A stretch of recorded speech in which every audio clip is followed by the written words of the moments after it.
Bonjour à vous, j'espère que vous allez bien. Je suis très heureuse aujourd'hui de vous retrouver dans cette vidéo.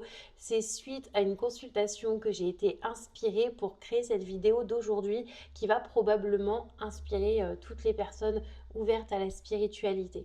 Vous savez peut-être déjà que dans le développement spirituel, dans ce cheminement intérieur vers lequel on tend vers plus d'amour, plus de paix, de sérénité, d'émotions positives, disons-le, plus de bonheur, eh bien, il y a des phases, des étapes. Alors, c'est pas évident, il y a pas quelqu'un qui est venu imposer un code. Donc, on n'a pas tous la même perception. Il y a plusieurs écoles, disons. Mais il existe différentes étapes par lesquelles on peut passer dans le chemin spirituel, notamment une qui concerne la dualité.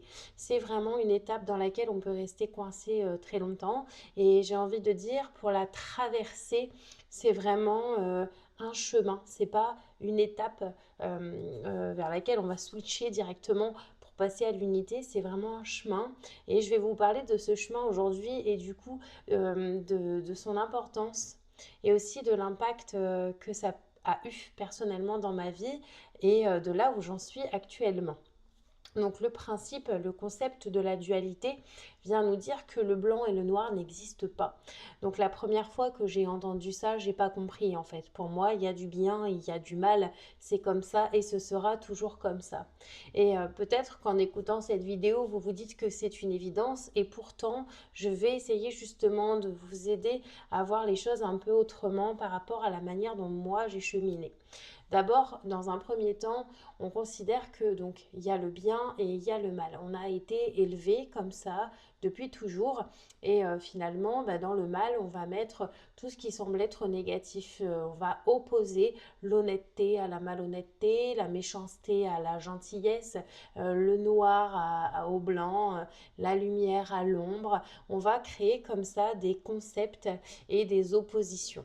Et puis nous, individuellement, on a notre idée de ce qui est bien et de ce qui est mal et on va chercher du coup à incarner le bien et non pas le mal, chose qui d'ailleurs n'est pas toujours évidente. Vous dites à quelqu'un qui grignote que c'est mal, il y a de grandes chances que la personne le sache et que pourtant ce soit pas évident pour elle à mettre en œuvre. Et ça montre que finalement, même si on veut être le blanc, que parfois on incarne le noir malgré tout.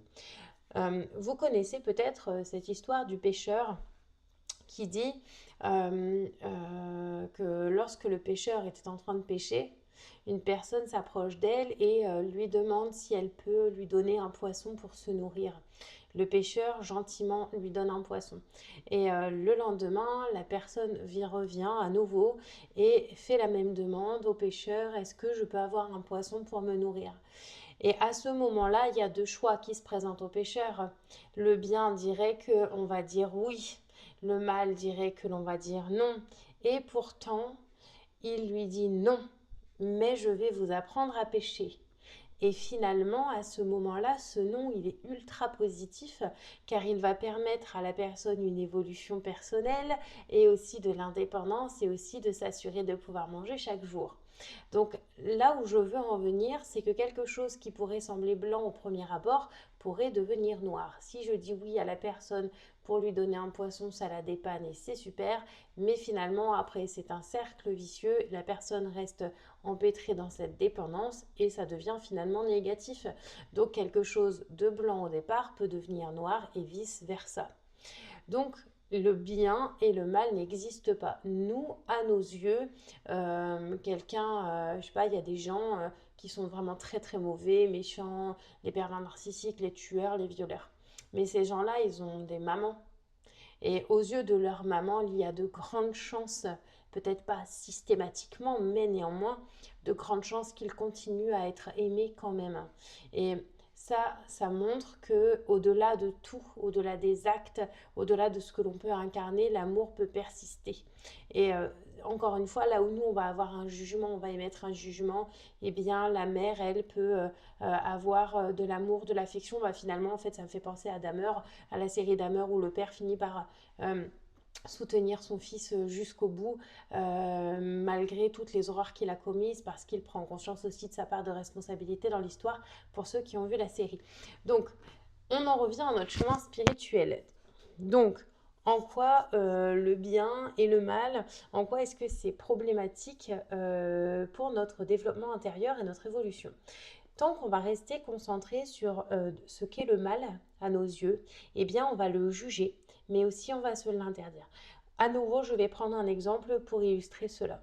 Lorsque j'étais enfant, j'ai été abandonnée par mon père, plutôt quand ma mère était enceinte de moi, et j'ai grandi tout en sachant la vérité. Ma mère ne m'a jamais caché la vérité. J'avais un papa adoptif, je savais que ça n'était pas mon vrai papa, mais ce dont on était sûr, lui et moi, c'était qu'on s'aimait de tout notre cœur. Et en grandissant, j'ai néanmoins grandi avec la blessure d'abandon qui créait un vide parce que je comparais ma vie finalement à une vie ordinaire dans laquelle normalement le père il est là. Donc j'avais cette question en moi qui disait mais qu'est-ce que j'ai fait? Pourquoi il est parti? Est-ce que c'est parce que je suis pas intéressante? Est-ce que je suis nulle? Est-ce que je n'ai pas assez de valeur? Et j'ai grandi en doutant de moi. Et le plus gros problème, ça a été ça, effectivement, c'est que j'ai appris à créer un gros vide d'amour à l'intérieur de moi.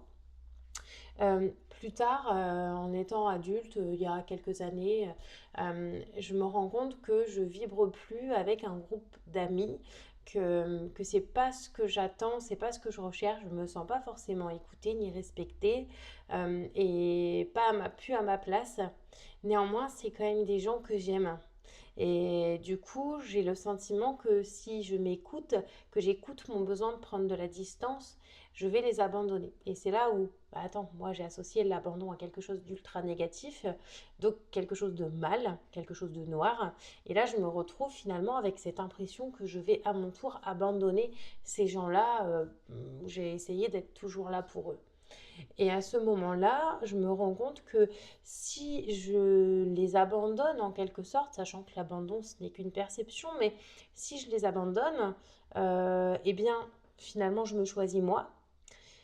Et si je ne les abandonne pas et que je les choisis eux, c'est moi que j'abandonne. Et là, je me rends compte qu'en fait, l'abandon est inévitable. Et que finalement, couper les ponts avec ces gens-là ne veut pas dire que je ne les aime plus, ni qu'ils ne peuvent pas compter sur moi si un jour ils ont un problème. Ça ne veut pas dire que je ressens du négatif ou que je pense du négatif. Et ça veut dire que j'en avais besoin. Et je ne regrette absolument pas ce choix. Donc c'est là où la dualité peut rendre notre vie problématique dans la mesure où le fait d'associer une émotion négative avec des comportements négatifs ou des blessures va faire qu'on va chercher absolument à éviter ça dans notre vie, rejetant ainsi le fait que ça fait partie intégrante de la vie. Ça fait partie intégrante des ingrédients qui existent dans la vie, des ingrédients qui composent en fait la vie. Alors ça c'est le premier point. Le second point que je voudrais aborder avec vous, c'est vraiment en ce qui concerne la vie, dans le sens global des choses. C'est-à-dire que dire Dieu, c'est un gros mot. Quand on est spirituel, on va dire plutôt l'univers, la source. Dieu, on a du mal parce que ça fait trop écho avec la religion. Et puis, du coup, de toute façon, même quand on n'est pas spirituel, Dieu, c'est pas, ça met mal à l'aise. Et pourtant, on a tous un mot à la bouche, c'est la vie. Quand un enfant vous demande pourquoi il y a ça, bah, c'est la vie. Pourquoi un tel est mort, bah, c'est la vie. Pourquoi il y a des gens qui meurent de faim, bah, c'est la vie. Pourquoi on fait rien, bah, parce que c'est la vie. Et du coup, on met tout un peu sur le dos de la vie. Mais la vie, c'est aussi nous, quoi. Hein, si on est animé là maintenant, c'est parce qu'il y a encore la vie qui coule à l'intérieur de nous et qui nous anime. C'est aussi la vie qui anime les plantes, qui nous permet finalement de nous nourrir. C'est la vie qui anime les animaux, qui anime le vent, qui anime tout, absolument tout. Et finalement, qu'est-ce que Dieu si ce n'est la vie? Alors du coup, on va vraiment explorer ce concept et je vais vous montrer que finalement, c'est hyper logique et cohérent et plein de bon sens, la spiritualité. Donc la vie, elle est faite de blanc et de noir. Quand les gens me disent je me suis demandé si Dieu existait vraiment, j'en ai douté quand il m'est arrivé un drame. Oui, moi personnellement, j'ai douté de l'existence de Dieu quand mon père est mort et que j'avais 13 ans. Et finalement, je me suis rendu compte que je me suis dit, bah, si Dieu existait, il me ferait pas de mal, parce qu'il sait très bien ce que je suis en train de ressentir là, maintenant, en fait. Sauf que ce que je voyais pas, c'est que j'avais eu de la chance, moi, d'avoir un père, d'avoir mon père adoptif pendant autant d'années, qu'il m'ait autant aimé alors qu'il n'était pas mon vrai père, parce qu'il y en a qui ont été battus par leur père, il y en a qui ont été détruits, il y en a aussi qui ont été abandonnés, qui n'ont jamais eu de nouvelles. Enfin, je veux dire, il y en a qui ont une histoire avec leur père qui est pire que la mienne, et il y en a qui ont des histoires beaucoup plus belles que la mienne, mais c'est pas ça l'idée. L'idée, c'est vraiment de comprendre que finalement, déjà, j'ai de la chance d'avoir eu un père, et que si je regarde que la perte, ben, je vais ressentir une énorme injustice vis-à-vis de la vie, alors que est-ce que c'est juste que moi j'ai un père et que d'autres n'en aient pas? Donc, déjà, c'est un premier point. Dans un second temps, la vie, elle est composée du coup, par exemple, de la trahison et de l'honnêteté. Et encore une fois, le fait de résister à la vie, de résister, de rejeter ou de juger tout ce qui est négatif ne va nous faire que alimenter l'ego et durer nos douleurs dans le temps. J'explique. On est une conscience et nous avons une âme. Notre âme, elle est faite d'amour, de joie, de rire, de paix, de sérénité. C'est tous les sentiments qui découlent de l'amour, l'âme. Donc cette partie blanche, d'accord? Et finalement, ça veut dire que la source principale de toutes ces émotions positives, c'est l'amour. Et la source principale de toutes les émotions dites négatives, c'est l'ego, ou plutôt l'absence d'amour. C'est finalement comme s'il n'existait que deux émotions sur Terre, l'amour et l'absence d'amour. L'absence d'amour, notre ego et donc notre part d'ombre, va enclencher du coup la tristesse, la peur, la culpabilité, le jugement et tout le reste, d'accord? Vraiment tout ce qui nous rend malheureux. L'absence d'amour, c'est finalement l'absence de vie, en fait. C'est l'absence de conscience, c'est l'absence de sagesse sur ce qu'on est en train de vivre. Et ça ne peut exister que quand on rejette la vie, que quand on rejette ce qu'on est en train de vivre, vous avez mal, que quand vous n'êtes pas d'accord avec ce que vous êtes en train de vivre et que vous êtes en train de le rejeter. Vous êtes en train de vous battre contre la vie. C'est la vie qui aura le dernier mot en fait. C'est la vie, ça fait partie de la vie. L'abandon, la trahison, le rejet, l'injustice, l'humiliation, les disputes, les conflits, la perte, la souffrance, l'absence d'amour, tout ça fait partie intégrante des choses que l'on peut expérimenter dans la vie. Et concernant le passé, c'est une chose, mais concernant l'avenir, c'en est une autre.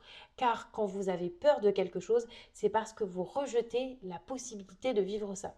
Donc, je vais prendre quelque chose qui est très répandu parce que c'est très très très très dur à supporter et c'est douloureux et c'est la maman qui vous parle.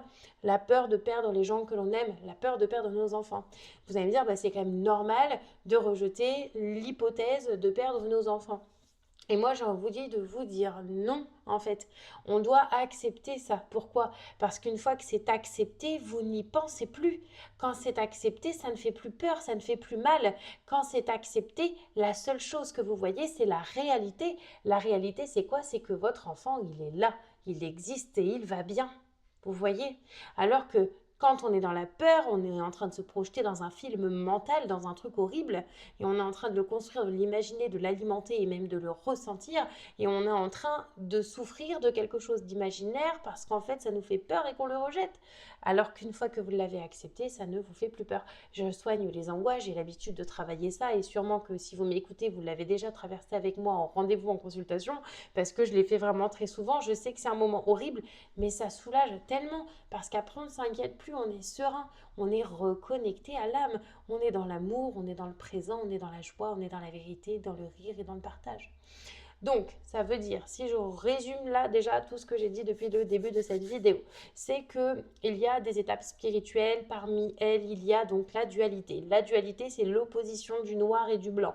Je veux être le blanc, je ne veux pas être le noir. Je veux vivre le blanc, je ne veux pas vivre le noir.